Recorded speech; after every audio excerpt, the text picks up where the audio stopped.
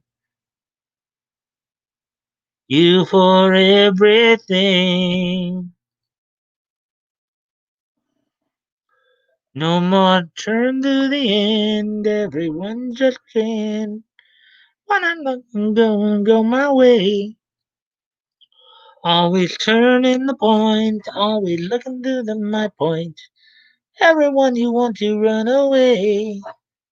No more searching the answers, but why we never go away. So far away. I've been saying, but you'll never see me, but I've been playing. But you'll never be me, but I've been saying, you were everything. Ah, so we're already past 16-minute mark here, and I'm the only one in here. Oh boy! I guess I'll give it to about 20 minutes and then I'll just get going here.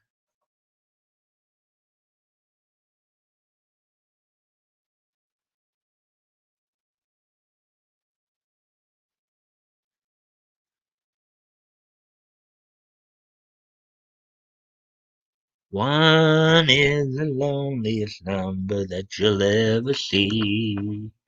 One is the loneliest number that you'll ever see. Mm-hmm. One is the loneliest number that you'll ever see.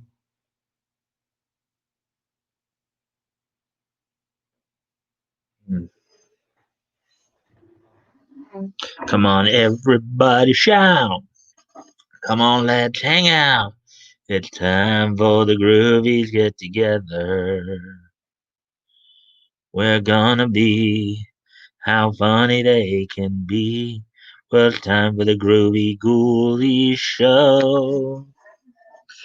Back go da da da da da da da da da da. Back go da da da da da da da da da da. Back go da da da da da da da da da da. Back go da da da da da da da da da da. Back go back go back go da da da. What would he do back in 62? Driving all the cars, raiding all the stars, lighting up the works, telling off the jerks. What would Woody do? What would he do? Action! Toys! Channel! Working on broken toys for all the good little girls and boys. Christmas time's his favorite time. Always sitting here for the rhyme. It's action, toys, channel. Action, toys, channel.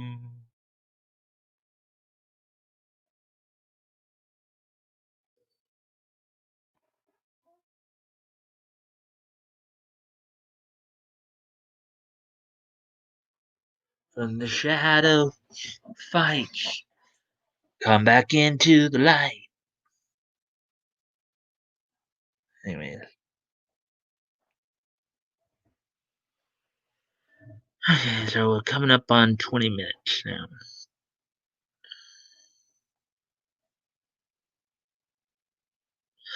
All right, everybody. Well, let's take it to the mic stand.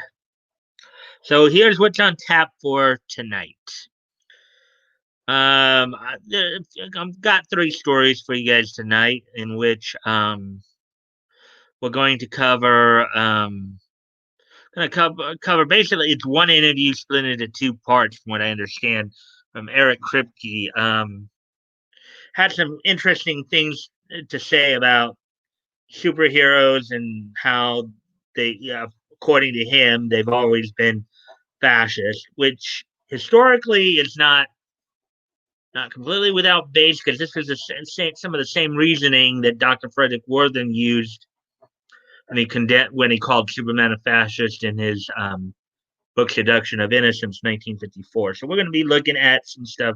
Eric Kripke said, just in case you don't know who Eric Kripke is, he's the showrunner for the Boys series.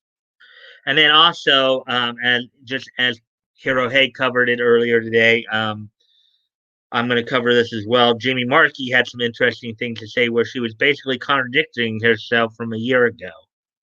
So, without no further ado, let's get going here. Let's go ahead and get started here. Um,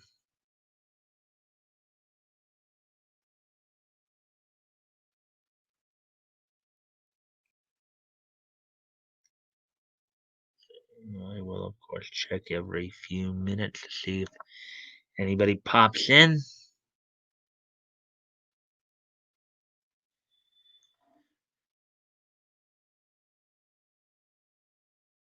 Okay, so here's the title of the first story we're going to cover today. The boys showrunner the boys showrunner claims the myths of superheroes have undeniable fascist underpinnings. Now, mind you, this has some historical basis in that this is the same art. This, I believe, the same argument that Dr. Frederick Worthen, as I mentioned, Dr. Frederick Worthen made when he wrote Seduction of Innocence. So back in the late 40s, when they were looking at how comic books are leading to juvenile delinquency, a study that Frederick Worthen started in 1948.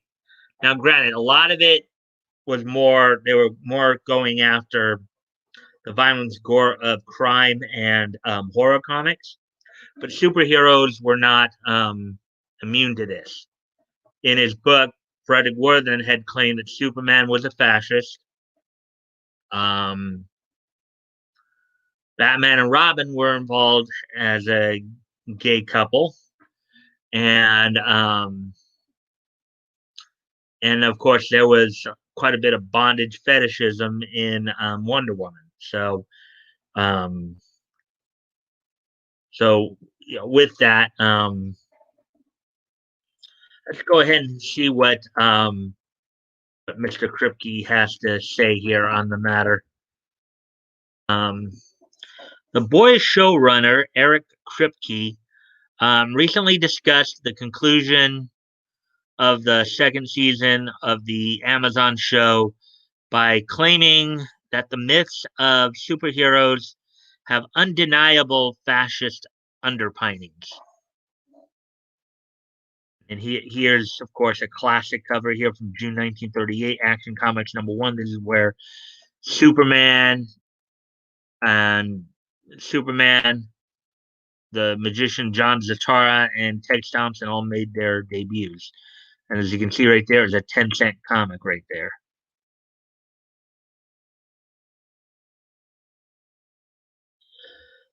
Kripke spoke with the Hollywood reporter Seth Abramovich, who asked him if any of the boys comes from personal experience and where does Homelander lie on the spectrum of white nationalism.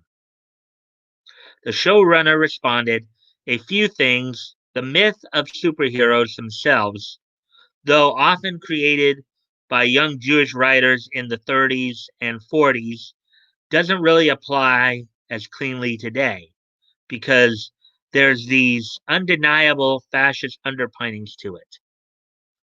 And that is Jerry Siegel and Joe Shuster were Jewish and they not only, of course, created Superman, but they also created Doctor Occult and Slam Bradley as well, among a few of the.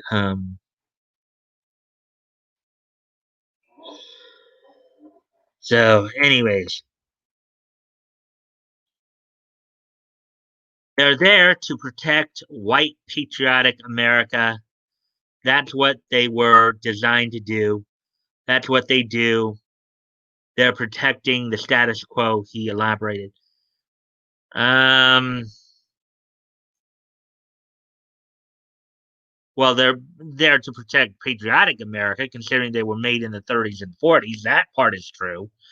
But white patriotic America, no. I mean, they were just as much protecting black Americans as well, African Americans as well, and Jewish Americans, and European Americans and Canadian Americans. You know, with all this hoopla over, you know, this divisive talk about white privilege and all that. This is bullshit. Superheroes protect everybody. It's only with this woke crowd that they think that they only protect one race. Um, and here's a shot of Captain America #1 from March.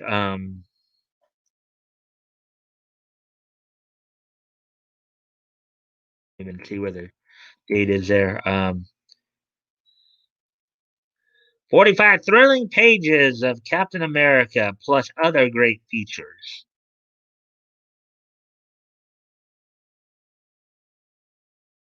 Also, Captain America's young ally, Bucky. Now, what you also have to understand, too, from a historical concept, there were a lot more white Americans than anything else back in the 30s and 40s. You primarily had white American, you had white people, and then you had black people, and then you may have had a lot smaller dosages of other types of races. So Kripke continued, when the status quo is problematic, suddenly they become adversarial, not your hero. And I think it was written by a lot of people who at the time were trying their level best to fit in and vanish within white American society.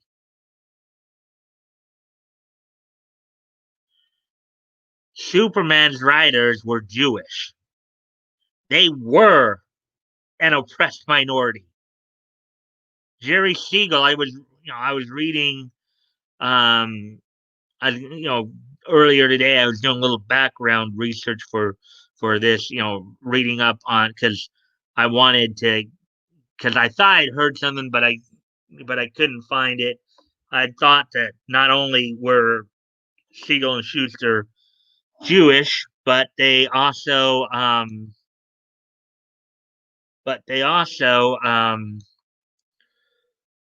were in favor of a lot of FDR's policies. So, but I couldn't find anything in regards to that. So, I do know that they're Jewish. Jerry Siegel himself, his parents actually moved to America from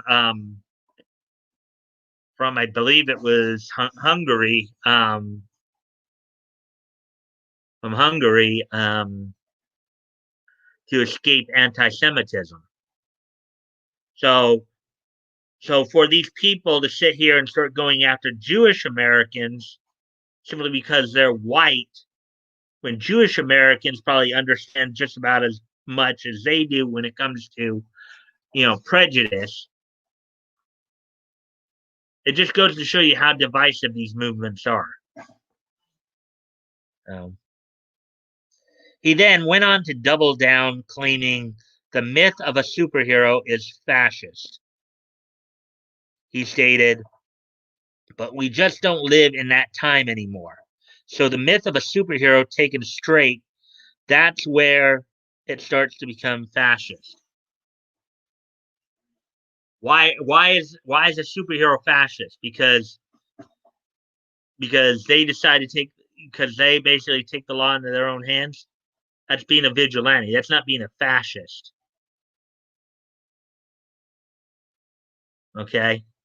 Now, granted, yes, they have to, in many comic and cartoon storylines with that are based on comics, You have had some stories that have shown where, you know, what comes to mind, of course, is the Justice League episode from the 2000s, A Better World, where the Justice League on another planet, after Flash is killed by President Lex Luthor, they basically go rogue and take over the world.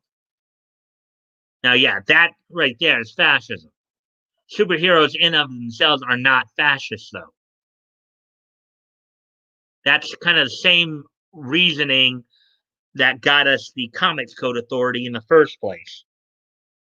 You know, and it's kind of funny how these people like to talk about like to use the word fascist when they behaved like fascists.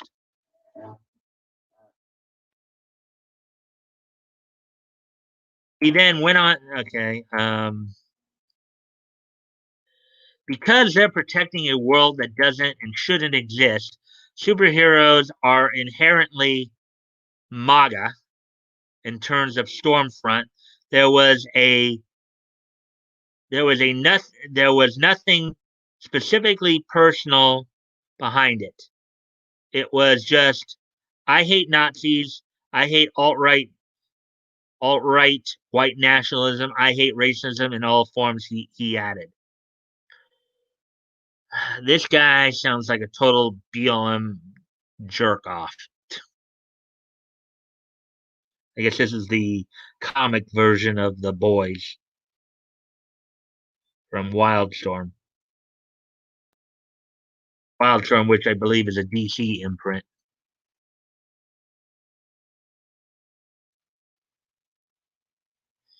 No, superheroes stand up for law and order. That's why they keep saying they're fascist. Because law and order equals fascism. That's what a lot of people on the left believe. You know, you look in Seattle, you look in Portland, you look at all these cities that are burning, right? That've been burning a good part of the summer. You know, that's the world they want. They don't want law and order. You know, so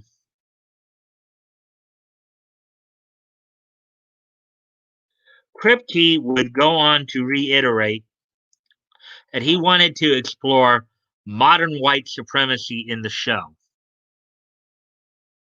Of course he did. He explained, I was really interested in exploring what modern white supremacy looks like because in the boys' comics, the character Stormfront is just a straight out Nazi. But the white supremacy I see in the modern day is cloaked in social media. They're often very attractive young people who were using social media better than we are and presenting themselves as free thinkers and outside the box. When really they're just peddling the same garbage people have peddled for thousands of years, he added.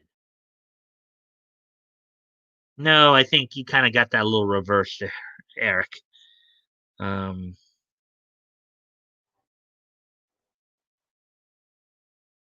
Captain America, Commie Smasher, July number 77, 10 cents. Striking back at the Soviet.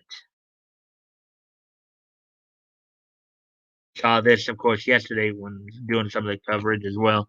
What Chuck Dixon was saying. Um, Kripke has made this point before. Speaking with Coming Soon back in August 2019, he stated, I am horrified and sad to report that there is a rise of white nationalism. No, I don't think there was a rise in white nationalism. I think you had a bunch of race baiters basically stirring the pot. And it's taking a very different form than it took in the 40s. It takes a very social media savvy trying to attract young men and women form. Yeah, but the thing is, a lot of the people on social media are they're yes, they are the fascists, but they're fascists for the left. Oh boy, he went on to state, and so we got really interested in creating a character that could represent that for us. And so, as I would say, it's not the version in the book, but I would say they have the same rotten soul. Yeah, this guy's a real peach. This guy's a real peach. Hey.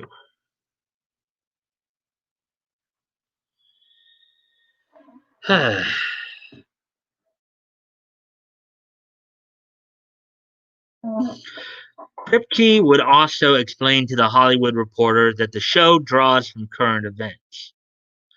I think what this guy's not realizing too is a lot of this is the same.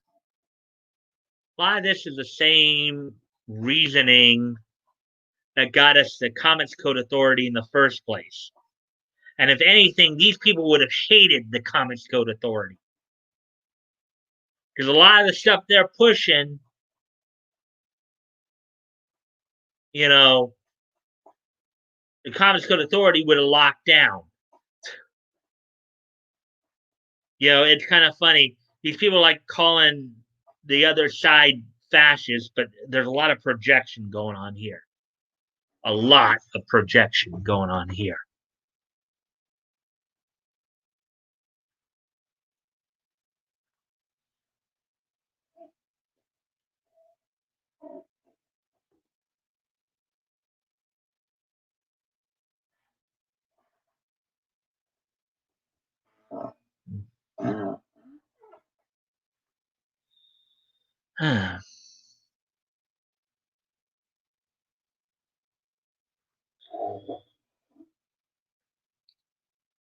He stated, "We think a lot about current events, but obviously we can't predict the future.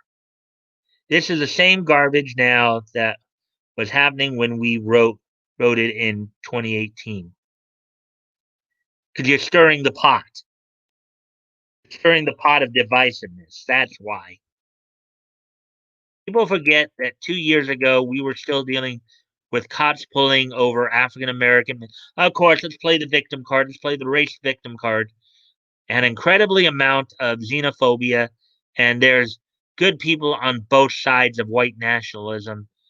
Maybe the Proud Boys weren't a household word, but Charlottesville was, he elaborated.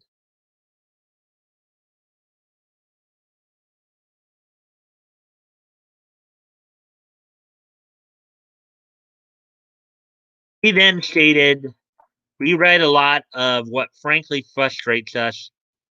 We're living in a world's dumbest dystopia, and we happen to have lucked into a show that is the perfect metaphor for this exact moment. Not by design, I think we discovered it.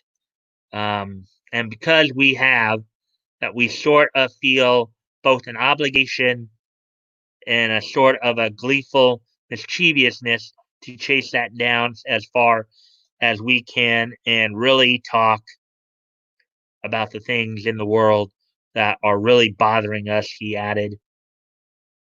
What do you make of Kripke's comments? Well, I think he's a spoiled brat who needs to be taken to the woodshed. That's what I think.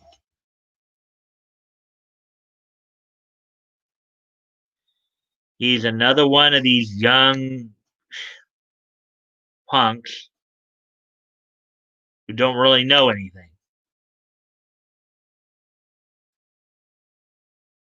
So, anyways, so now I'm going to move on to the next article. Again, now let me once again remind everybody this is the same line of reasoning that got us the Comics Code Authority in the first place. The thing that all the comic creators finally got away from in 2011. But yet it almost seems like they're trying to bring it back, just going in the other direction. Oh, so here we go. Here's the next story here. The boys showrunner Eric Kripke claims Marvel Comics films lead people to embrace Trump and populist. Oh, this one is going to be interesting. Ah,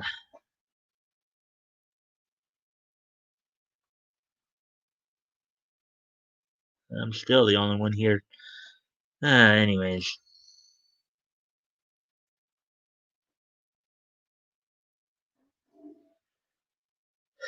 claims Marvel Comics films lead people to embrace.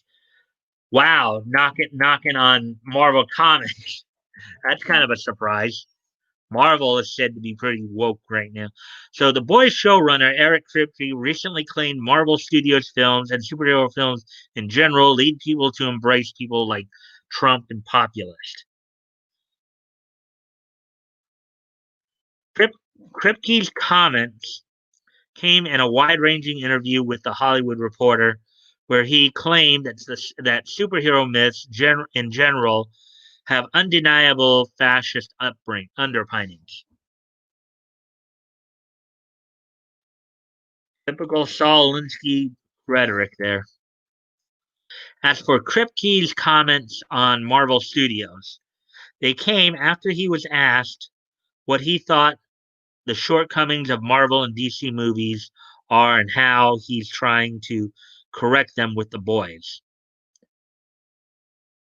I wonder just how popular the boys because I hadn't even heard of the boys prior to well, my sister mentioned them the other day, but I thought she was talking about Boy Comics, which was like comic book series back in the like 50s. But um, the showrunner responded to the question saying, "People might be surprised to know this, but I'm actually a fan of Marvel stuff of the Marvel stuff. The filmmaking is often impeccable. I actually really enjoy the humorous tone that a lot of them are written in. They're snarky and fast and glib, and I like that style. My issue with them are not the movies themselves, but that there's too many of them overall," he added.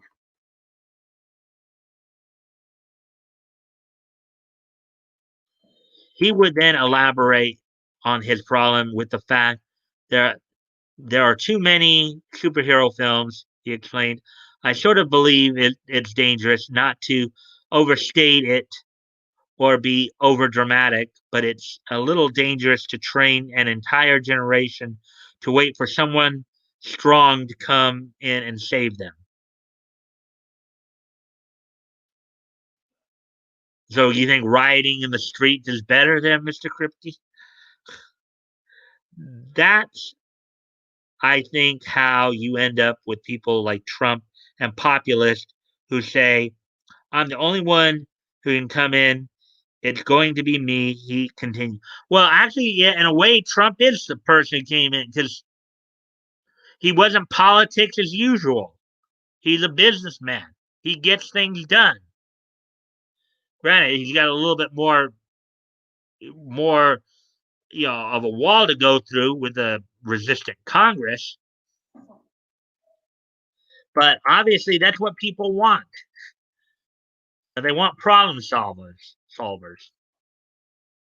He then added, and I think in the way that pop culture conditions people subtly, I think it's conditioning them in the wrong way because there's just too much of it. So I think it's nice to have a corrective, at least a small one in us to say, they're not coming to save you. Hold your family together and save yourselves.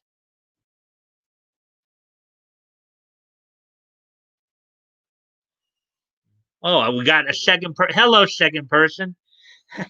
Finally, somebody came in. I'm going over a couple of articles about an interview that Eric Kripke did. Hey, Woody, in Congress is congruous. Yes, incongruous. Yeah. Hey, Woody. I was going on my own for a long time here. Um, but I'm glad you're here. I'm going over a couple of stories here in regards to this Eric Kripke guy. He's a showrunner for The Boys. He basically is talked about in an interview how superheroes and the myth of superheroes is fascist. Um, you know, well, you grew up, reading comics, and now I know there is some historical basis because it's the same reasoning that Dr. Nietzsche um, used when he wrote Seduction of the Innocent or Seduction of Innocence. Um, and that's how we got the whole Comics Code Authority. So,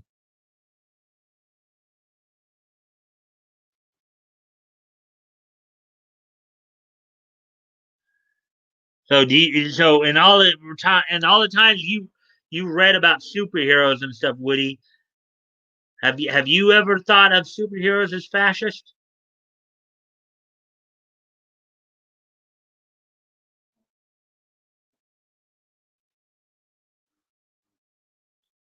And if you can like and share the stream, that would help too. See if we can get some more people in here. Obviously.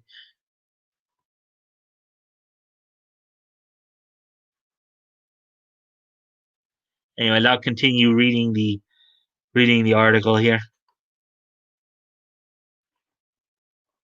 Let's see.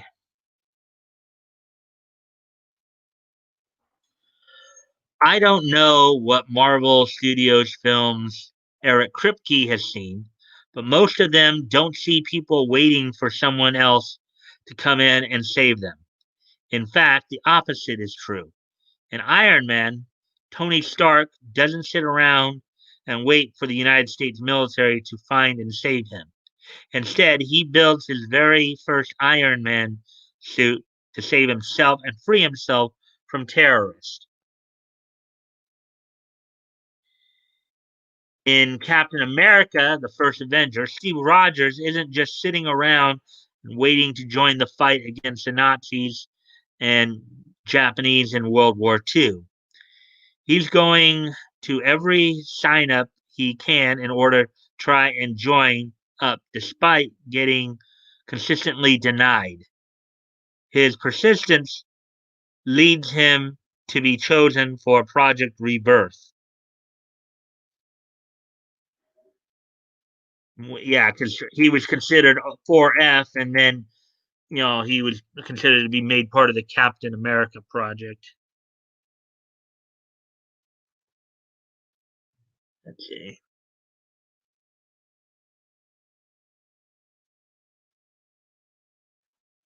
Yeah, my impression of this guy Kripke just seems like he's somebody who it's almost like he wants to bring the Comics Code Authority back, but in a reverse order.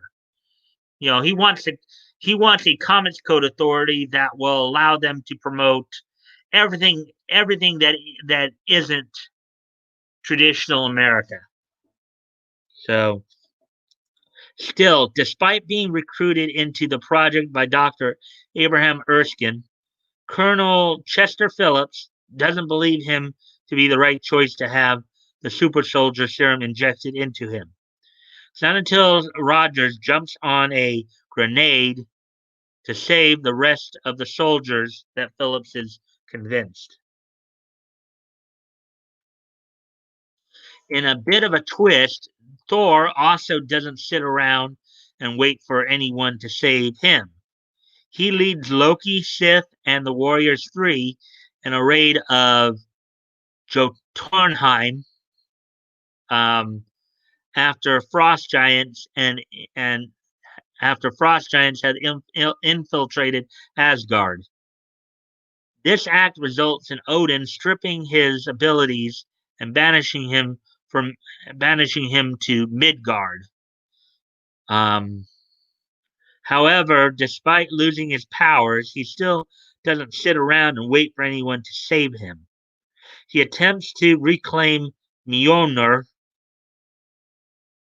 but is still deemed unworthy.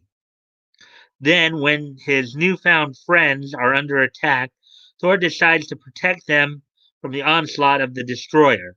Thor jumps in and chooses to defend his friends. He doesn't wait for anyone to save him.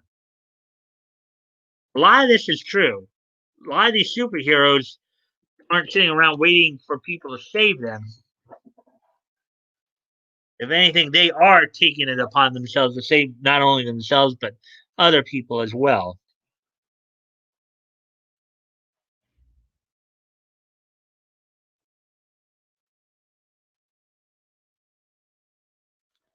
In fact, literally all of the Marvel Studios films show heroes jumping into action and not sitting around and waiting for people to save them.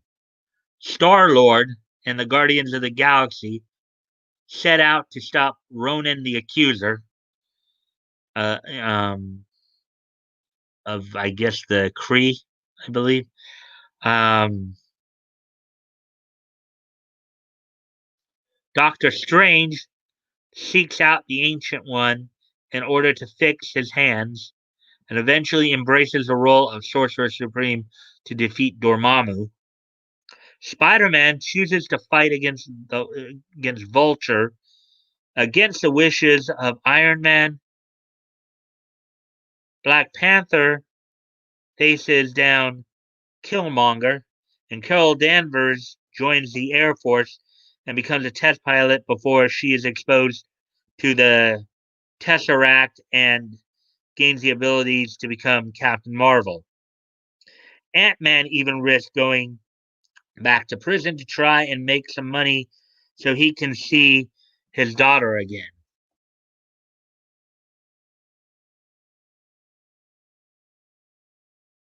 Marvel films literally show the exact opposite of what Kripke claims. And as for his claims about the boys giving you a message about holding your family safe, I'm not sure he even remembers the first season. Huey's girlfriend is murdered in a split second by A Train. Butcher believes his family was murdered by Homelander. Um, the two actually team up to exact revenge against the Seven. Their families are gone, and the focus is on vengeance.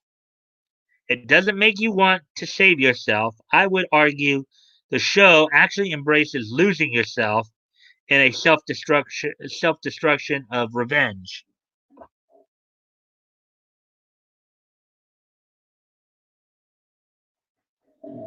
Later in the interview, Kripke would also be asked if he was worried about any backlash from the show. He answered, I don't have control over that. As a writer, you can drive yourself crazy trying to worry about what reactions will be. The truth is, we're firmly within the superhero genre. We have action scenes, we have superheroes fighting, people are launching lasers and garbage at each other. The world is at stake. We have all of those things, he continued. Kripke then added, we're just deconstructing it as we go and playing the thought experiment of what would they really be like in this world. So I think the show works for people who love superhero stuff and people who hate superhero stuff.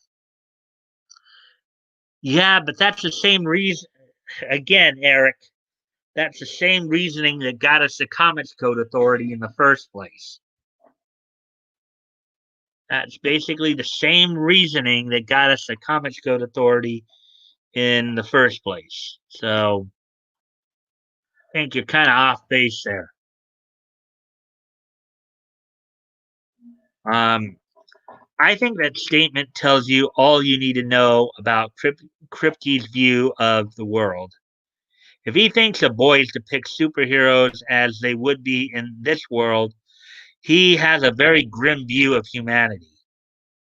And I would argue Kripke's grim view of the world is probably what we need less of in our pop culture. I totally agree with that.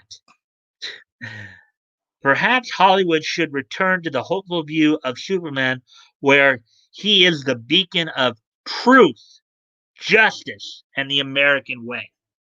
Of course, the problem with that is people like Eric Kripke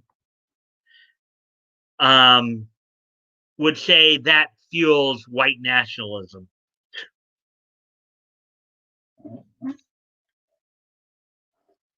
In fact, I went over the article where he pretty much was saying that. Um, so I would argue that view is why mangas and anime like My Hero Academia are becoming so popular. You have heroes like All Might, Deku, and even Bakugo who are willing to stand up against the darkness and provide a beacon of light and hope instead of giving into it like a lot of SJWs, instead of cowering like a lot of SJWs. What do you make of Kripke's comments regarding superheroes in Marvel films? I personally think they're total BS. Kripke is Kripke is basically um, he's a he's a clear example of what's wrong with the world right now.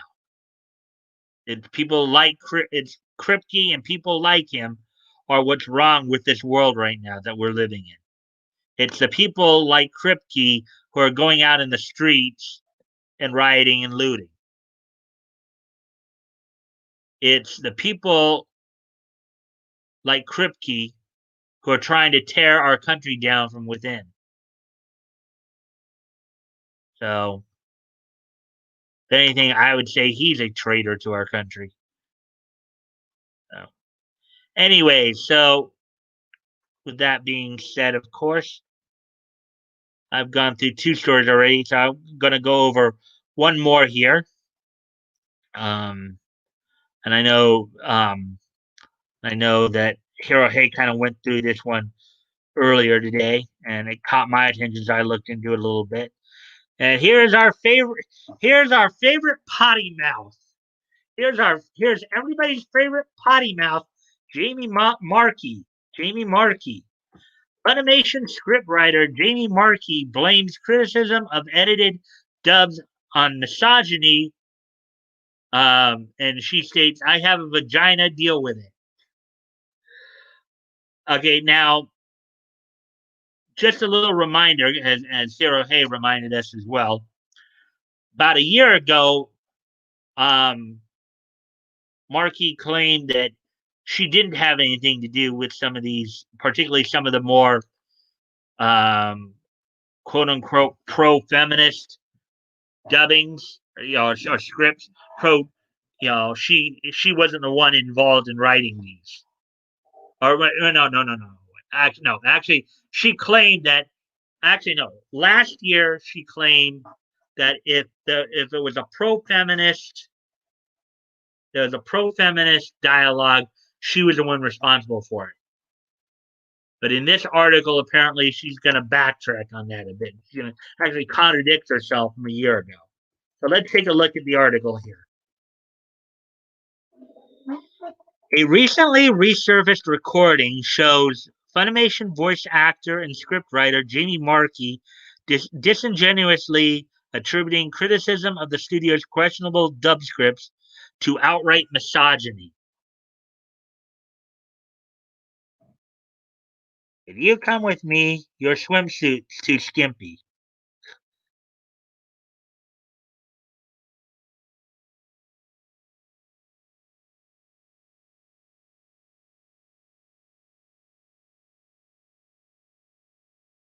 Let's see.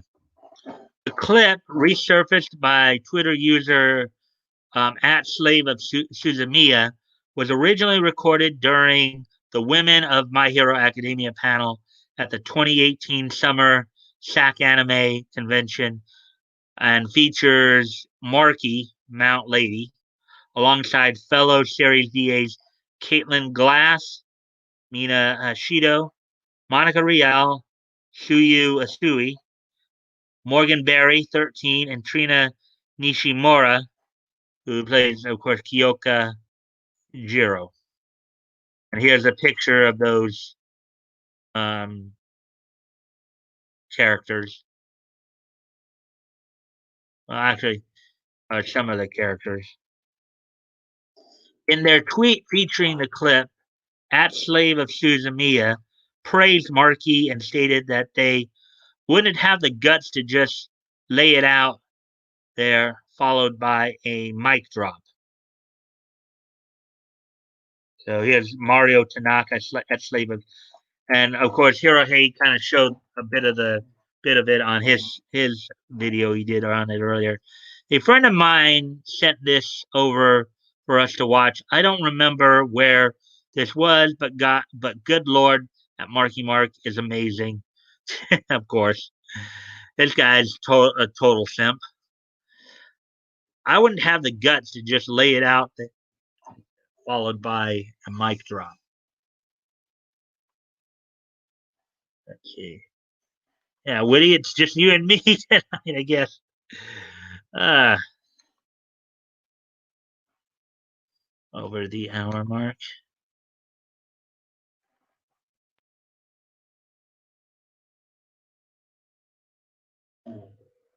In response to the clip, Markey herself replied that I think the only reason I have guts is because I didn't have any other choice.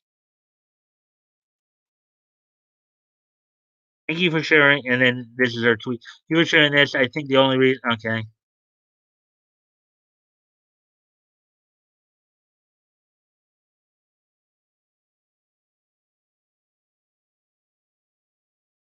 In the specific clip, a fan approaches the panel to ask Markey specifically on her thoughts regarding how Funimation has come under criticism for how they choose to adapt their scripts for a couple of shows. And after expressing how he personally feels that a lot of that I feel is directed at you unfairly, asked Markey if she would like to respond to that kind of criticism. Of course, a lot of this is also surrounding the one line in Prison School about the whole Gamergate thing.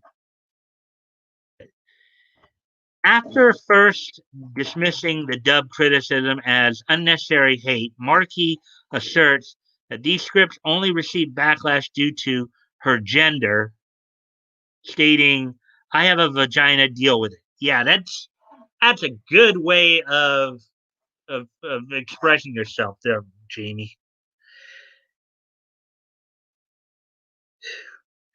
You know, oh, we have a third person. Hello, third person.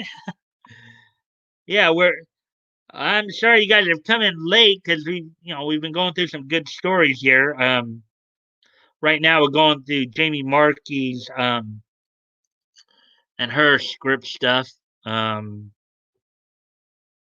and if you guys can remember to like and share the video, see if we can get some more people in here, that help as well.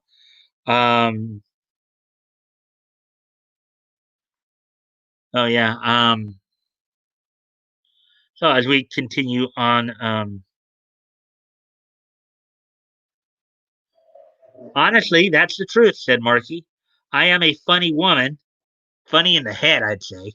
Um, remember this. Remember, this is the same woman who called for a man's decapitation and castration. Okay, so just keep that in mind. This is the same woman who called for a man's castration and decapitation. So we are all talented, funny, powerful women. We are out here. It is going to happen. Deal with it. Yeah.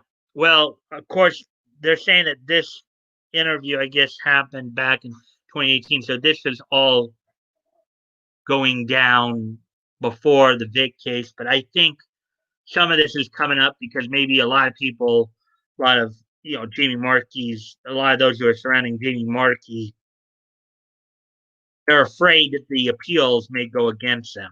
That's what I think. I think people are trying to stir the pot again here.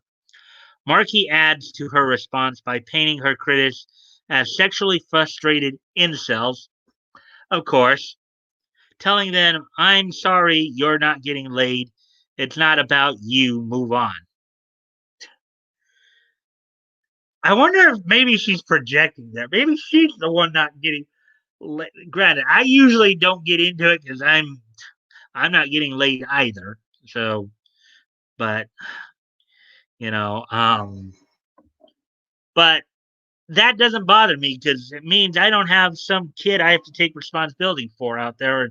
And I also know I don't have an STD. So, you know, but you'd almost think in Jamie's case here, it's like maybe she's the one not getting laid. Maybe she's projecting a little bit. That's my reaction, the actress concludes. And I guess here's I guess another statement. I'm a woman though. After her initial response to At Slave of Suzumiya, Markey would proceed to discuss the criticism she has received during her time as a scriptwriter for Funimation, beginning by stating, when gamergaters attacked me over a line in prison school that I never wrote nor directed, my career as I knew it was over. Okay, which totally actually contradicts what she said a year ago. Because what she said a year ago was the exact opposite. That anything like that was her. So is she lying then or is she lying now? She just totally contradicted herself from a year ago.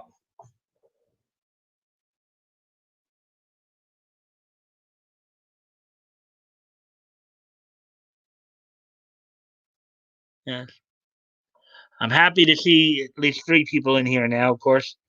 Um, she then recalled how everything I wrote was gone over with a well, I think it's fine, not fine, tooth comb, looking for any changes that could be twisted to an agenda I never had.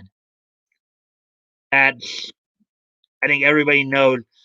Okay, I think everybody here can call BS on that one. Markey then lamented how the days of adapting for shows like Panty and Stocking, Italia, Spice and Wolf, and others were gone, as there seems to be little complaints with shows I wrote before Prison School came out.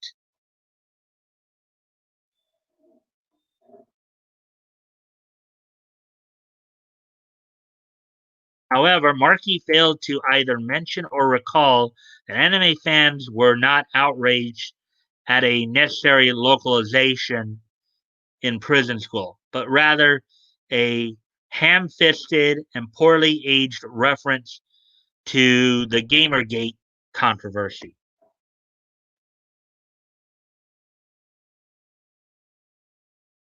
I received relentless hate for a handful of lines I wrote years ago, said Markey. Overall, that's less than 1% of the lines I have ever written while adapting scripts for anime. Statistically, their complaint should be a compliment. 99% is pretty high approval rate. Yeah, well, yeah, and I know that when Hirohei talked about that, he kind of agreed on that point. But the fact is that ever since that, it has seemed more like they've been modifying the scripts to send some kind of message or to push an agenda. Okay, and that's what people are getting upset about. Is you're trying to push an agenda into something that you shouldn't be pushing an agenda to. Let's see. Well, hey, Action Toy Channels. I fell asleep. Glad you're here, man. And you guys can always go back and catch the earlier parts of the stream when you miss stuff like this. because I was talking about earlier. I covered a couple of stories of an interview that the Boys showrunner Eric Kripke did, um, making comments about how superheroes are fascist. So you might want to check that out.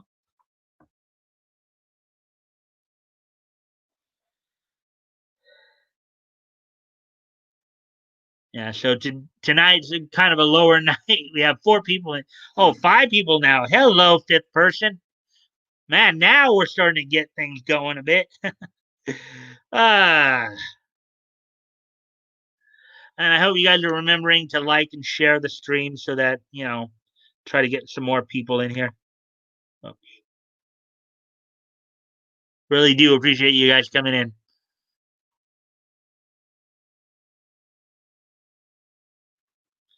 Instead, Marky stated, I am relentlessly criticized.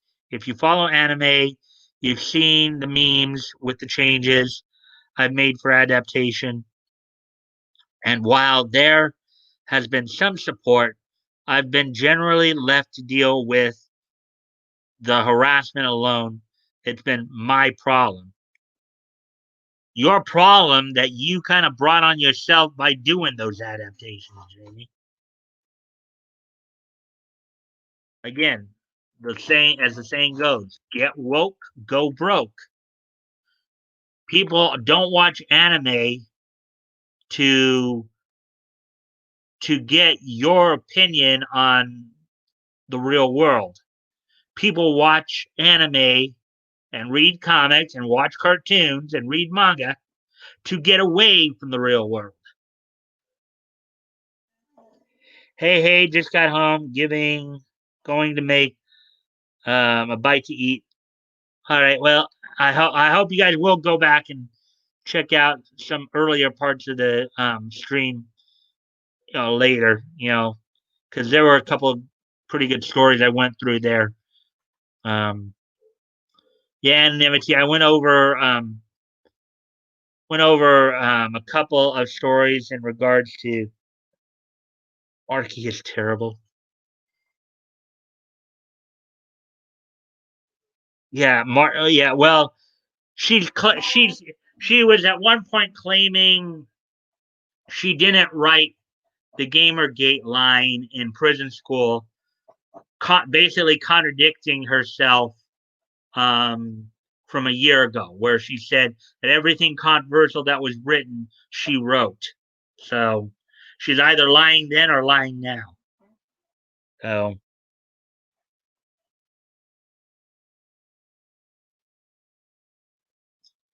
Markey explained that it had been also been made clear to me that if I did stand up for myself and refuse to take the harassment like a good girl, I would no longer have a job. Say what? The fans can't get you fired. If anything, the people above you are probably the ones.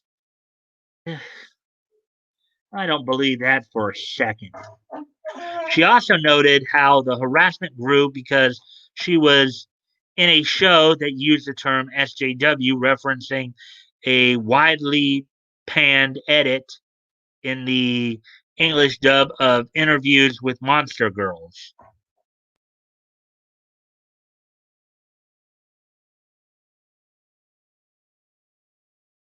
The voice actress clarified that she did not write or direct that show. Again, contradicting herself from a year ago, because a year ago, and I know Hirohei has that archived. A year ago, she claimed that everything controversial like that she wrote. Okay, in fact, as Hirohei put it, it was like almost a year to the date. She playing the forever victim again. Yeah, exactly. Anonymity. Exactly. Exactly.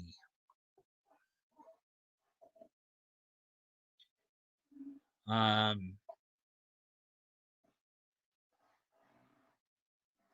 Oh, And another thing, guys, you guys, I know you missed, the first part of the stream too. Um, but I really do recommend you guys go back and watch the whole stream again. At some point later, because I got a little. I guess since nobody was here, I was working on some little projects that you guys might appreciate. So you guys might want to check that out too. Before I got into the stories, let's just say there were some projects I was starting to work on at the beginning of the video. So you guys might want to, after we're done here, at some later point or whatever, go back and watch the stream again to check that stuff out. Also with the story that I was going over as well. So, anyways, um,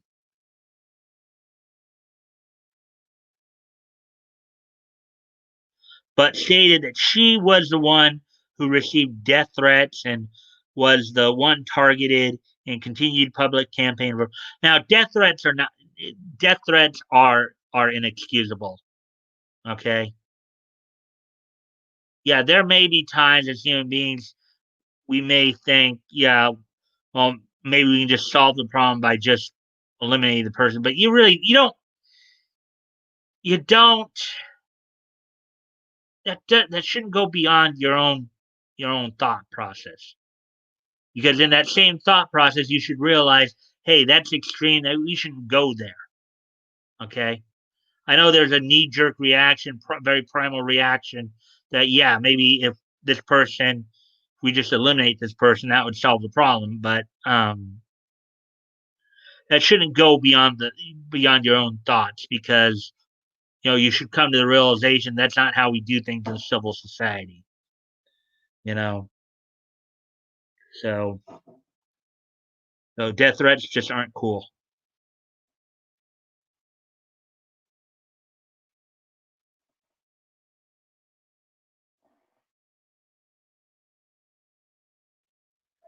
Anyways, just give me a sec. I gotta go off camera here for a moment.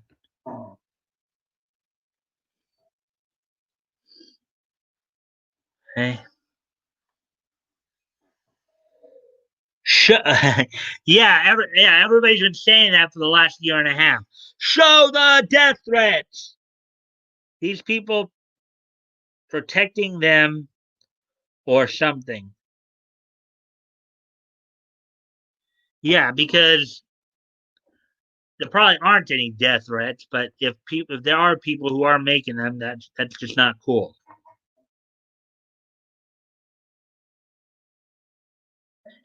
And again, I was left to deal with it alone. Marquis continued. Don't feed the trolls, right? Yet my silence never silenced them or prevented them from telling me to kill myself. Yeah, well, okay, you shouldn't, on the one hand, you shouldn't feed the trolls, but on the other hand, you shouldn't really be engaging them in such a way either, you know?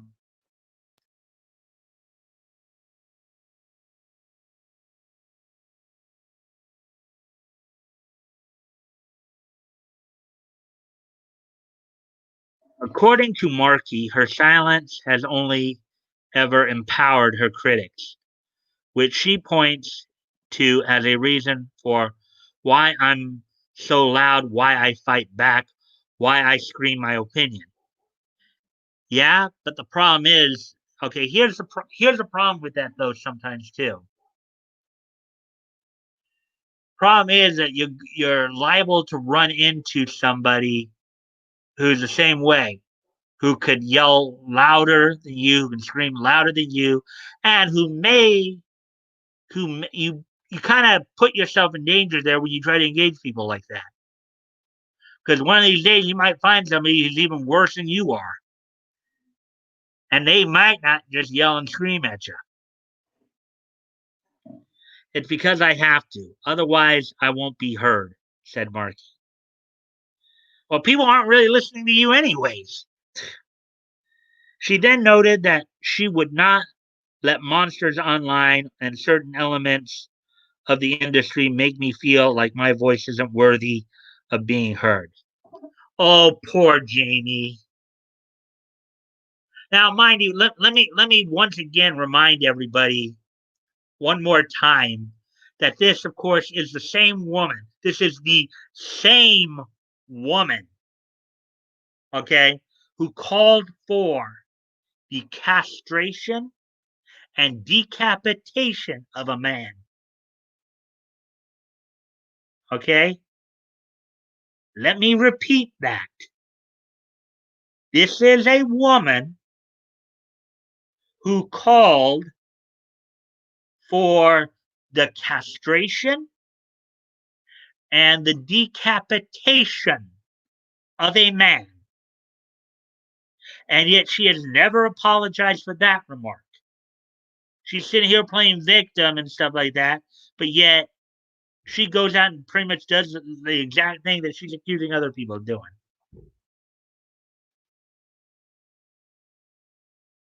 Okay?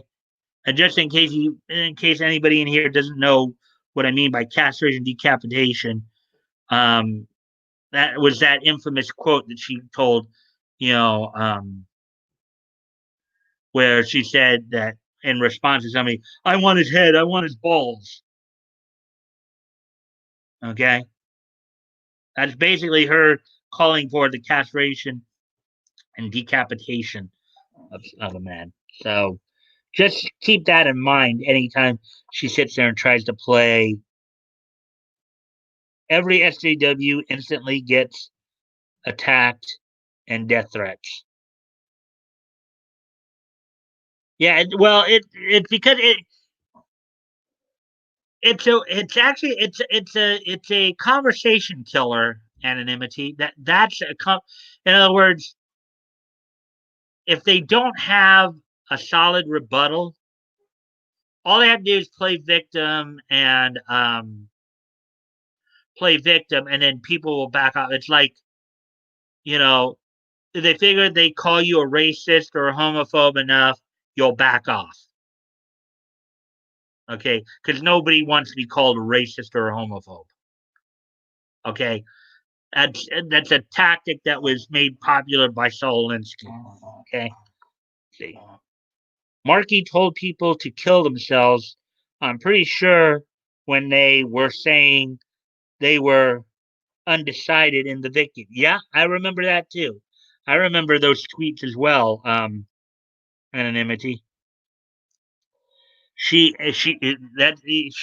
There were people who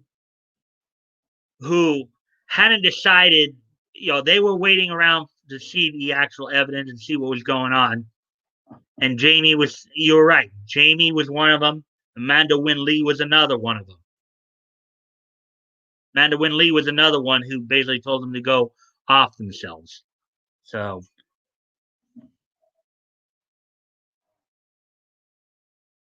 or was it Mars? No, I don't think Marsgill ever actually told people to go. She didn't get. She wasn't that vile. No, Jamie said it, and Amanda Wynn Lee, I believe, said it as well. Because Amanda Wynn Lee, who I think was actually the first person to say it, but so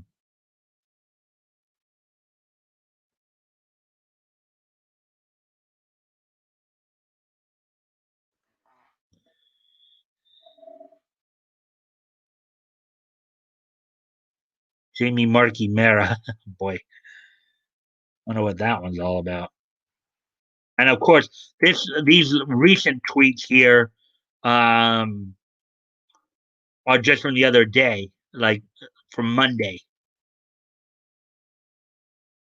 And of course, like Funimation needs this headache too. Funimation needs this wound reopened as well because, of course, they just had just the day before one of the voice actors come out and basically admit to sending pictures of their genitalia to underage girls, and it's like it just seems kind of like Funimation's play. What's that beer drinking game? What's that bar game or beer drinking game everybody's talked about before? Hold my beer. I think that's what it's called. Hold my beer. Like Jamie Markey just pulled a "hold my beer" moment. Markey's lengthy thread concluded with the voice actress giving thanks to those who have been supportive, as they kept me from feeling completely abandoned. Oh, poor Jamie. You bring a lot of this stuff on yourself, girl. So, what do you make of Markey's statements in 2018? What about her follow up explanation in 2020? Let us know your thoughts on social media in the comments below. Well, guys, what do you? Well, I know Ananity's been saying quite a bit about it. She's playing victim.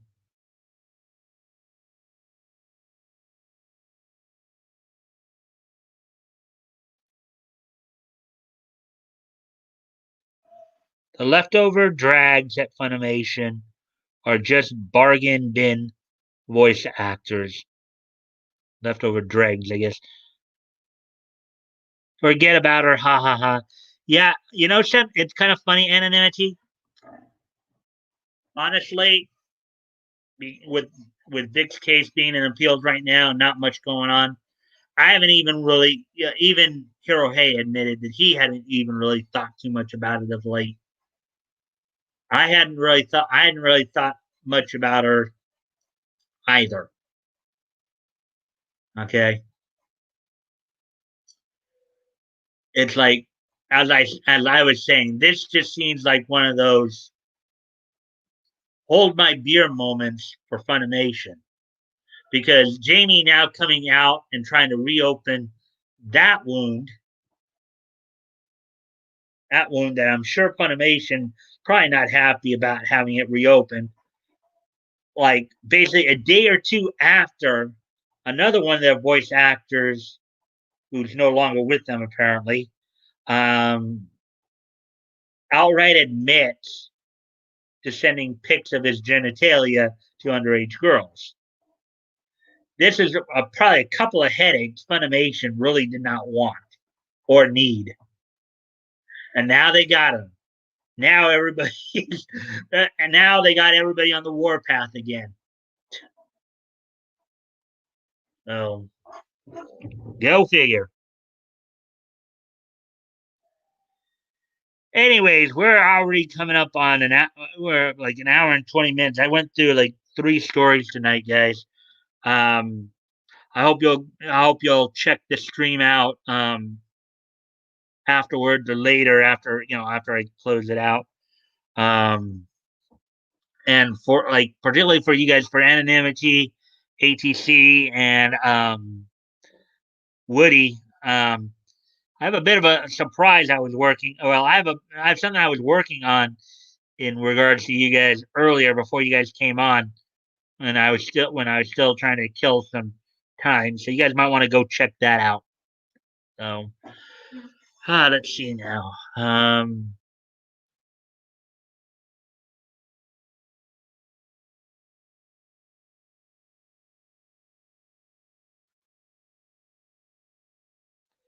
Going to eat. All right. Well, this has kind of been a slower night because people come in late and stuff like that. Um, so are you guys ready for this day in each history? Because I think I'm gonna go ahead and start wrapping this up a bit. Um, are you guys ready for this day in each history? I'm gonna go off camera for a moment here, where I'm waiting to hear your response or see your response.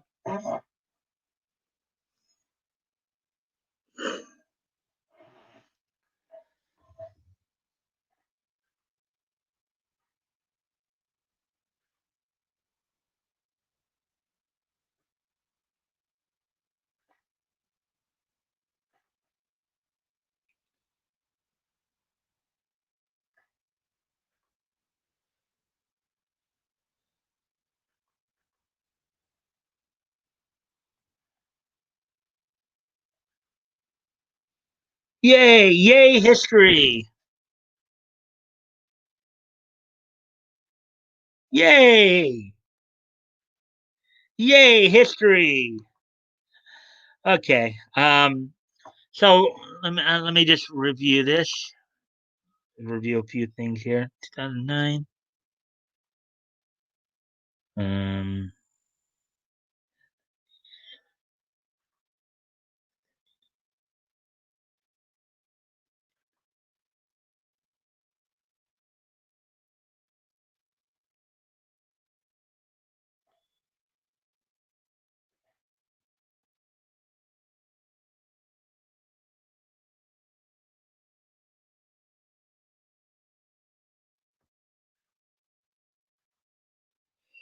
Alrighty then.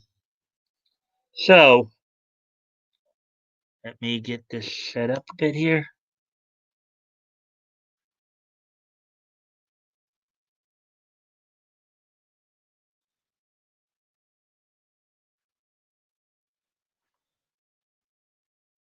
Okay. So today being October the 21st, 2020, let's take a look back at what happened on this day in Leech history. First off, we're going to go back. Well, first off, I'd like to wish a happy birthday to luchador Karloff Lagarde Jr. This is the son of Karloff Lagarde, who was a multiple time NWA World Welterweight Champion in Mexico for EMLL Empresa Mundial de Lucha Libre.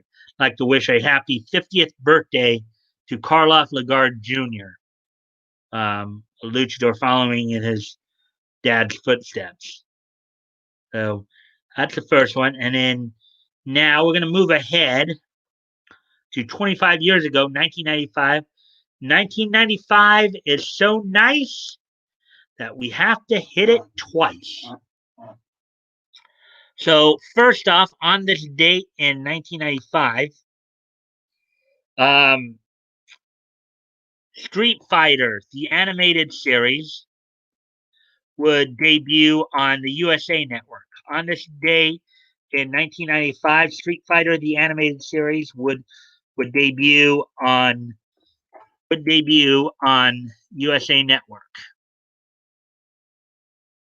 So,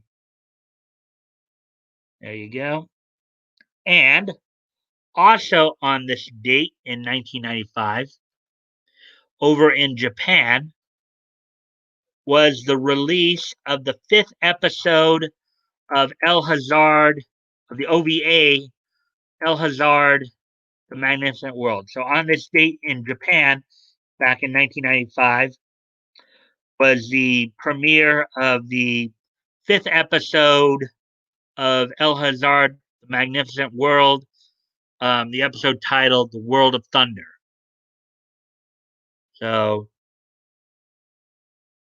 and we have one more piece of history to go through. Um, last bit of history is from the comic scene here. On this date, 11 years ago, in the year 2009, we have the first issue of the second volume of Azrael from DC Comics. On this date, 11 years ago, Azrael Volume 2, issue number 1 went on sale on the newsstands on this date 11 years ago. Angel in the Dark was the name of the story. Azrael New Earth. So, written by Fabian Nicieza, who we talked about before. Um, so yes, on this date, 11 years ago, DC would release on the newsstands as the first issue of the second volume of Azrael. So with all that being said, that's all that happened on this date in Nietzsche history. I'm glad that you guys did eventually make it. um, I do appreciate it when you guys come in. I know things are a little bit off because people were late, and I started. I did start the news stories at 20 minutes after, even though nobody here. But But if you guys want, I would highly encourage you to go back and watch the whole stream over again and check out, because there were some stuff I was starting to work on, before you guys got here. I'll probably unveil more down the line. Um, Also to catch up on some of those other stories from that Eric Kripke guy. So with that, I shall bid you all adieu. I hope to see you all tomorrow. We'll figure out what to do then. Until then, bye.